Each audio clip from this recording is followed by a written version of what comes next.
一个阿嬷租房子到他都没买房子，可能他人生也坎坷啦，不然怎么会70岁没有房子然后就是房东看他可怜，一直便宜租给他，愿意租到他70岁，然后这个阿嬷70岁生日过完以后，马上被要求搬走。你说这个房东有错吗？这房东错在哪里？那是他房子他本来就有这个权利啊，他还让他租到70岁。这个70岁阿嬷，你觉得他一个月是能付多少租金？随着通膨一起上涨，租也没有嘛。所以房东已经当好人了，这个好人可能已经从他50几岁一直当到70几岁了，对不对？他已经当好人那么久了，然后也讲得很清楚明白，规则就是说租到70岁。好，那70岁生日过完，那房东请他搬走。好，此时他变成十恶不赦的坏人恶劣的投资客，这不是这样讲。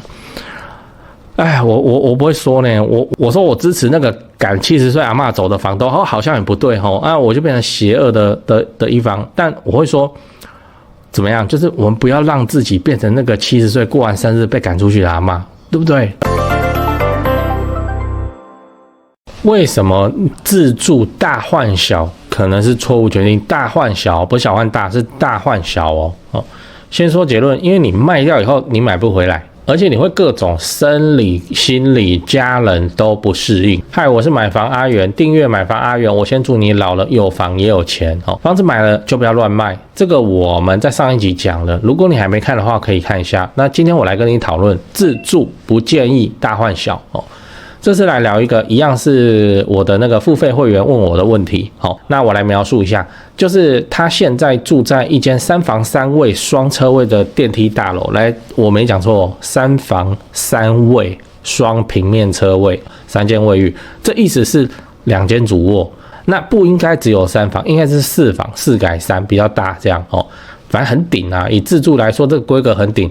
你那个4房3卫双车位，再往上一阶就是豪宅了就是这样。那它含车位的总坪数已经将近90坪真的很大那预计10年后要退休，到时候要扛这间大屋的房贷会很硬。然后这间大房子过几年以后可能就怎样碰到豪宅线，所以要考虑要不要就赶快脱手，搬去比较小一点的房子这样。好，那我的建议是最好不要就算之后要退休，也是要想办法扛下来。那现在他们说预计10年后退休，其实还会很有机会遇到的是豪宅线会上调对啊，房子长成这样那个豪宅线你知道几年的法吗？豪宅线到今年应该已经10年所以是10年前的豪宅线套用到10年后的价格就已经过时了。这也不止我在讲，我在呼吁嘛你看那个中南部4000万，4000万你新一点的透天都超过啊，那个叫豪宅吗？那也不叫啊。可是在10年前超过4000万房确实就叫豪宅啊，就是这样因为10年前的3房2厅在卖，3房可能还在卖750， 10年前了，然后两房就没有人要的东西那时候了。像美术馆我都听过多少2房加车位成交460，很早期的时候，对那时候4000万还得了但是你换到现在3房好一点都已经1500、1800了那你要到超过豪宅线这件事情以中南部来说都叫非常简单。还有那个台中，对不对？台中也是被4000万紧箍咒绑住啊那台中我都认为应该要跟新北齐平吧，结果他一样是4000万就很辛苦啦那这边另外要考虑一点的事情就是，他现在已经走到买房自住的终点站，就是一间超他妈大的房子，双主卧双平面车位电梯大楼，舒服的大房子，这是自住的终极追求我说真的自住小换大旧换新，无非就是想要换到这种房子嘛。结果他现在要卖掉，然后去买比较小的，这不是蛮奇怪的吗所以你要知道大换小的问题很多那我们来假设他今天卖掉这个大房子之后会发生什么事我想到的就是3个问题如果你有想到其他的，也可以帮我补充在留言区来，第一个买不回来，就这样因为你当初买那个大屋的价钱，跟你卖掉以后你要把它买回来，差别太大了啦你绝对不是你当初买的价格。第二个是心理阿扎就是相对剥夺感。他住惯大房子的人，你叫他去住一般的小3房2厅有没有问题？住都可以住都没有问题，但是就是会觉得怎么那么小这是真的我们换个比喻，假设你今天出国玩，去饭店住1个礼拜，那你回到家以后，是不是觉得有点不适应饭店的房间的品质哦，我们先不讨论大小，就房间品质跟自己家里的品质还是差别蛮大的嘛，是不是不适应哦？虽然比较有家的感觉，但是就是会有那个不适应。那你豪华大房子，然后搬去普通小房子，这个这个旁人不讲，你自己心里会觉得说，我是不是家道中落，然后变成这样哦？会心理上会有一些问题哦。第三个，没地方放哦，没地方放收纳，对，就大换小。你要丢掉多少东西？大换小哦，因为空间足够大，收纳一定是怎样乱收乱放哦，能让他管收纳，反正空间就够了，就给他放了哦。好，那你现在到大换小，小间的收纳空间，物理上就不够用，那你要怎么办？你能怎么办？所以就会变成说，你会需要去合理的规划，而且应该就要发生断舍离的事情，就要丢一堆东西了。那你就住起来没有那么舒服，因为心理上你很多自己的好东西、老东西都被丢掉。对啊，心理的问题比较沉重啦，生理哈。那我们男生哪有差这个那个下基地的时候睡卡车上，我也没差，还没有冷气嘞还有蚊子嘞女生小孩子就比较没有办法接受。所以我会建议说，如果退休那你要是担心房贷的压力那又想要大房子，你要不要考虑山上的房子？就不要再管买卖了，就是山林水秀，坪数超大，很清幽这样。虽然我不喜欢但山上房子真的是怎样，比较大间又比较便宜。那你自住的话，你想住山上好像也没有什么问题还是可以的。最后你要知道，买房自产的结算点是70岁这是我的理论我乱讲的，那你参考就好。就是我觉得你现在赢都不算赢我30几岁还没40的人我现在赢都不算赢都不重要70岁赢才算赢因为我虽然现在有房，然后有一点点钱又怎样？这个游戏还在继续我说人生的游戏还在继续就像是你玩那个吃鸡有没有玩过那个绝地求生就枪战游戏然后那个安全范围会一直缩小，然后警报，反正就是大家厮杀，看谁活到最后一个这样你有2个选择。第一个就是去外面嘎嘎乱杀把其他人都杀光你就赢了或是你就躲起来，你就归起来躲起来这样苟活因为外面在那边枪林弹雨嘛那你就那边归起来说不定能给你撑到最后一个，活到其他人都走光了，那你也赢了。好，我们把角度换回来房地产，你假设在70岁的时候手上一堆房子 OK， 你吃鸡了你赢了，你到挂你都不用担心你没有钱花。但如果你70岁手上2间房子还算安全不出大事都 OK。如果你70岁手上1间房子，蛮危险的，对不对？你自住的那间房子事情不大，都可以解决。如果你70岁手上0间房子，那你就是出局的那个人保重多多保重。为什么是70岁？因为70岁的时候，我们应该都已经丧失工作能力了年轻你遭遇负债，你可以创业，你可以东山再起。那你都70了，你即使有那个雄心壮志，你也没有那个体力跟时间会变得没有翻盘的机会。所以我们这人生这场游戏就是拼在70岁以前赢多少都不算赢了你在70岁结算的时候，那你赢了，那个才算赢了好，所以你今天觉得你自己买房子你买贵了或是卖便宜，我真的都觉得还好。你70岁的时候回过头来看今年，你也觉得云淡风轻，因为我们是怎样，我们都还有翻盘的机会不会像结算的时候什么事情都做不了。就像麻将已经打到北风北，那你还能怎样翻盘？对啊，你很难不是不行，就是你很难所以就要在中间过程就要把它累积起来我们现在就在做这件事情。结果你看这位观众，他已经直接在这个年纪，虽然说他还有10几年快退休，那应该是50几岁吧，对不对？因为现在退休不是65岁，他50几岁已经在3大房、双主卧、3卫浴、双平面车位这种房子里，然后要把它卖掉去住小，这不是很奇怪吗？这不用，你现在住得那么舒服，你就继续，真的你就继续。你怕之后那个压力大，房贷的压力大或是那个怎么有了没的事情，其实技法很多。那个我在私下跟他讲真的是不用太去担心这个事情。然后你要卖掉去买旧的，我个人认为这个很像你站在终点然后往回跑这样，就没有什么太大的意义。所以你已经住到自住的顶规了你就继续住讲完了，整理一下，我们现在讲的自住不建议大换小，那我先跟你分享了一个会员的问题哦，他们现在住在大坪数的房子，那因为10年以后打算退休，那这间房子的房贷比较贵，所以他在考虑说要不要把这间房子卖掉，去买小一点的，他房贷压力不会那么大。那我的看法是不建议哦，因为你大换小以后你会换不回去，然后你的身心会适应不了哦。生理的不适就是要丢一堆东西，心理的不适就是不习惯空间变窄很多，造成那个失落感。小房子。所以我的建议是可以想一些办法来维持贷款的压力减轻，或是可以住到山上去之类有没的。那另外我也分享一个观点，就是我真的认为70岁是人生结算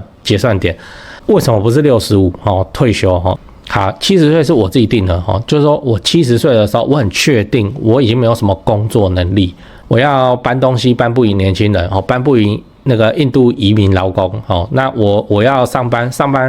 我下次是打瞌睡然后我要跑业务那我可能在中间去拜访客户的路上，我就尿在裤子上那我们说干啥不行就对了因为没有那个时间跟精力，所以70岁就是人生结算所以在70岁的时候手上有房子那才算房子。结果他现在只要不乱搞安安稳稳的继续下去的话，他70岁可以有一个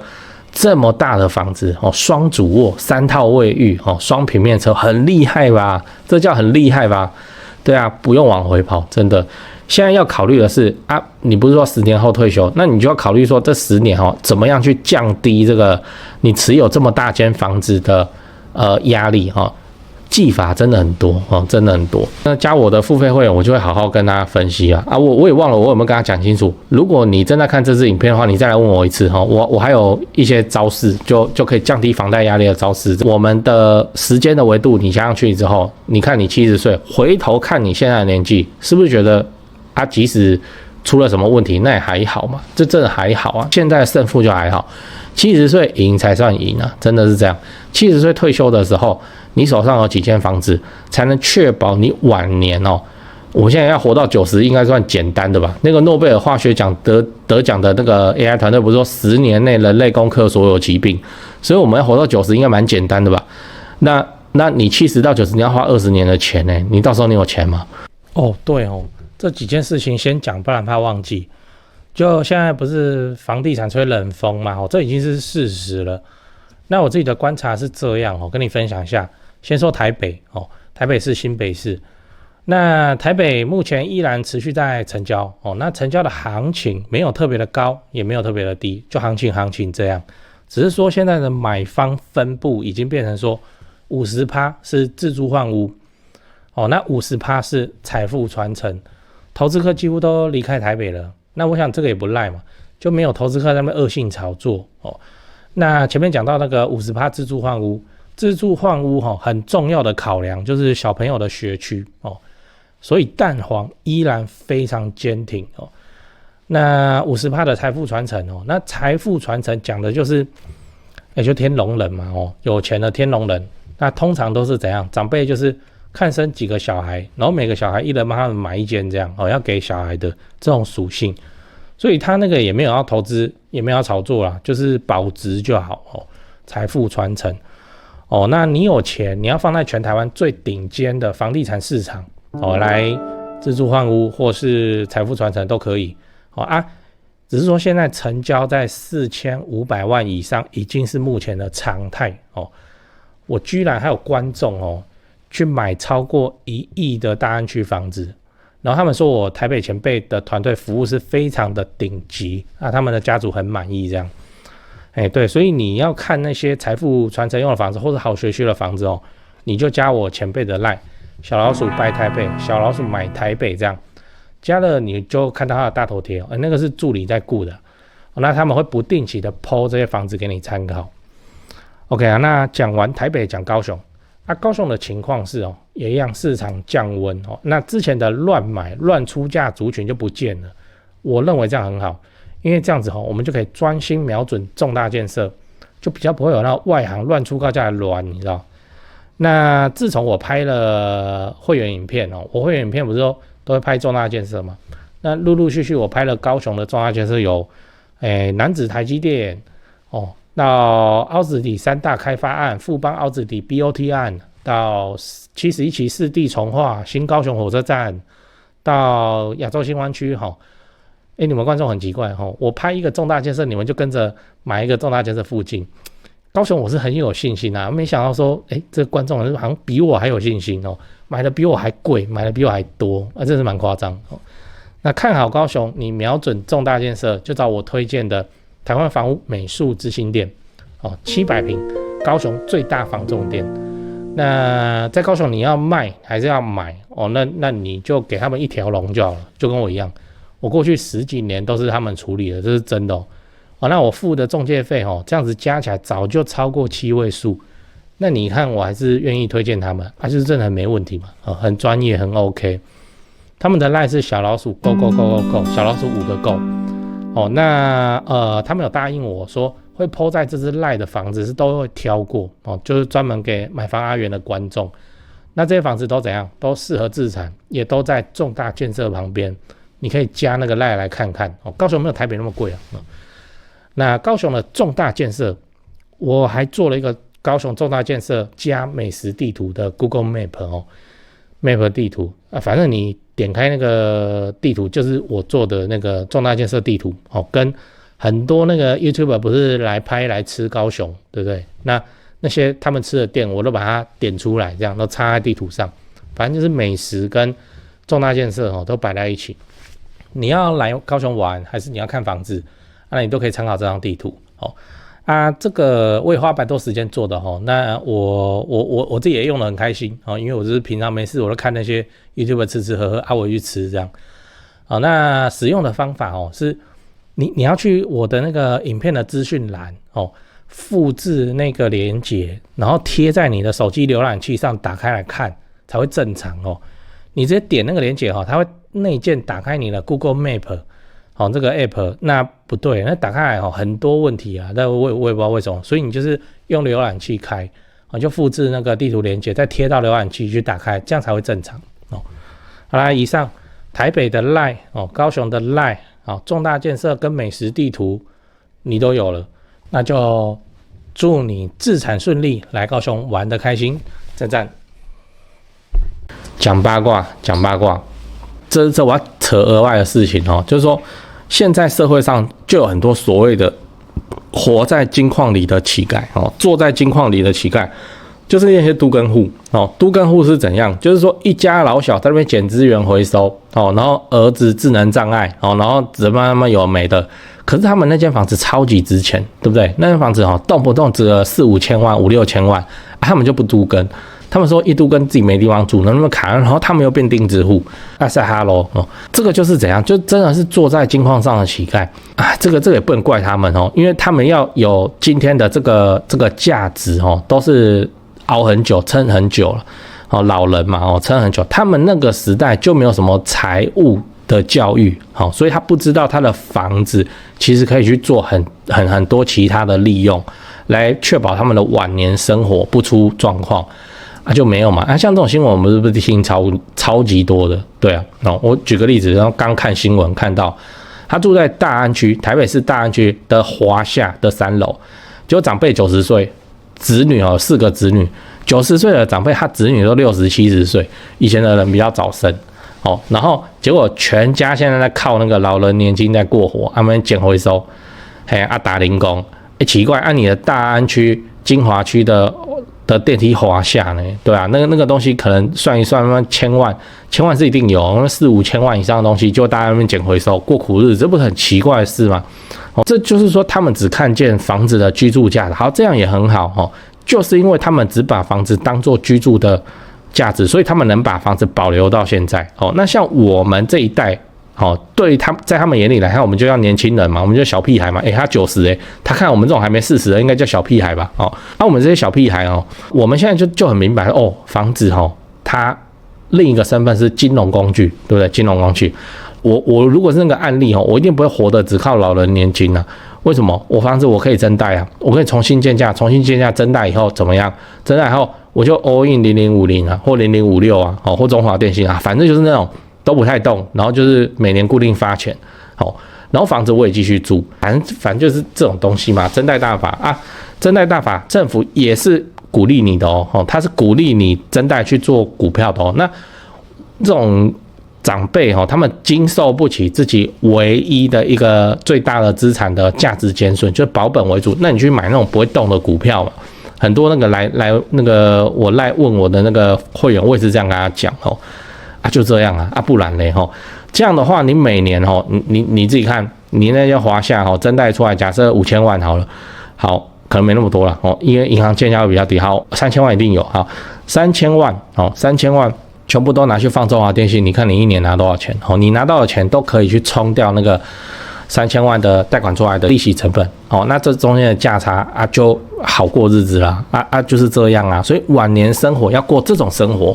而不是说老人年金捡回收哦，然后那个资源回收地盘还跟其他人打架哦，就不用这样。还有很多那种看起来就很诡异的社会悲歌。那也不叫悲歌，他们明明说有钱是非常的有钱，对不对？可是他们过了那种日子就，我还看到一个很奇葩的新闻，就是说一个阿嬷租房子到他都没买房子，可能他人生也坎坷了，不然怎么会70岁没有房子然后就是房东看他可怜，一直便宜租给他，愿意租到他70岁，然后这个阿嬷70岁生日过完以后，马上被要求搬走，你说这个房东有错吗？这房东错在哪里？那是他房子他本来就有这个权利啊，他还让他租到70岁。这个70岁阿嬷，你觉得他一个月是能付多少租金？随着通膨一起上涨的租也没有嘛，所以房东已经当好人了。这个好人可能已经从他50几岁一直当到70几岁了，对不对？他已经当好人那么久了，然后也讲得很清楚明白，规则就是说租到70岁。好，那70岁生日过完，那房东请他搬走。好，此时他变成十恶不赦的坏人恶劣的投资客，这不是这样讲。哎，我不会说呢，我说我支持那个赶70岁阿嬷走的房东，好像也不对我就变成邪恶的一方。但我会说，怎么样？就是我们不要让自己变成那个70岁过完生日被赶出去的阿嬷，对不对？就不应该让自己发生这个情况。所以我们现在开始就要去存房子就去存，慢慢存。因为房子它会随着那个通货膨胀一起摆动，这是最核心的理由了，几乎没有之一。即使我到70岁，然后我的房子很老又怎样？很老不是只有我的房子在老，那整个台北市、整个高雄市通通都很老，好不好？好，那大换小这个问题我认为只有2种情况是可以考虑的。2种情况，第一个旧换新，就是你的老屋要搬去新屋然后通常发生在什么情况？通常发生在公寓或是透天，它要换去电梯大楼这种我就认为 OK， 因为你的旧的透天透天不用讲，使用面积就是大嘛你旧的公寓正3房前后阳台怎么有没的？那你现在搬去一个电梯大楼一定还要贴很多钱，可是这个东西是值得换的。为什么？因为有电梯老人 OK， 这个叫大换小大换小，我就认为这种情况就是旧换新的情况是可以的，或是说你自己住这个房子华夏那华夏已经住到屋龄快40你住的也怕怕的那看一看把它卖一卖去买一间比较新的电梯大楼，然后坪数都变小 OK 这种事情 OK。对，我为什么前面整个影片都在讲不 OK， 是因为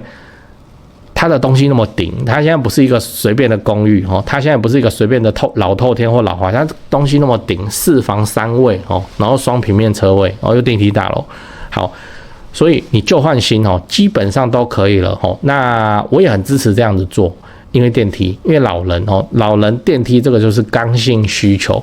这种情况之下的大换小就可以换。那你房子也比较新也比较安全那又有那个电梯那在家里要照顾老人也方便很多。这种情况我就真的很建议应该是说大部分的人都是这样子的追求。应该现在以我这种年纪的30几岁、40几岁，很少人一出生就是出生在电梯大楼吧，很少。因为你现在看广大的这些老一点，大概都30几年30几，这叫老我们都是超过30几岁，所以在我们出生的时候，绝大部分都是什么？都住公寓不然就是住透天大概就是这样。那我们的父母都经历了一次那个大换小或是旧换新那到我们这一代，我们要考虑的，假设我们现在都是住电梯大楼，住得好好的，在接下来会发生的情况就是，我个人认为你好好干你好好弄的话，你往上跃迁，可能就是跃迁到今天的那个故事的主角，就是你去换到一间格局上可以做4房然后3套卫浴，有2个主卧室，然后双平面车位，这种自住最顶的房子，这种东西我们叫做3代同堂格局，3代同堂格局，不然再往上一级就是豪宅了，对不对？好，你看现在豪宅还是电梯大楼豪宅还是很受欢迎啊，所以总之就是那个公寓或透天啊，那种旧换新结果变成大间换小间，这件事情反而是 OK 的，没电梯去伸出电梯 OK， 但如果你是已经有电梯的大间，要去换到那个有电梯的小间，除了屋龄以外啊，最好都是怎样，不要轻举妄动。你到时候再卖超过豪宅线，就超过豪宅线，就给它超，没有差。为什么？因为豪宅线以上，它叫做难卖，它不是卖不掉，就是说人家豪宅线以下可能卖的久一点3-4个月把它卖掉。你那个豪宅线以上买方就会少很多嘛，那你就慢慢卖嘛，你卖18个月又怎样就慢慢卖嘛，你还是卖得掉啊。豪宅线以上的市场，它的成交并不是零它还是有在成交的，所以比较难卖。这个东西我看起来我倒是没有关系啊。好，那回答一下这个大换小跟我东扯西扯了一堆东西，我实在是认为自住到最顶的格局，你就不要乱动不要乱动，会比较理想。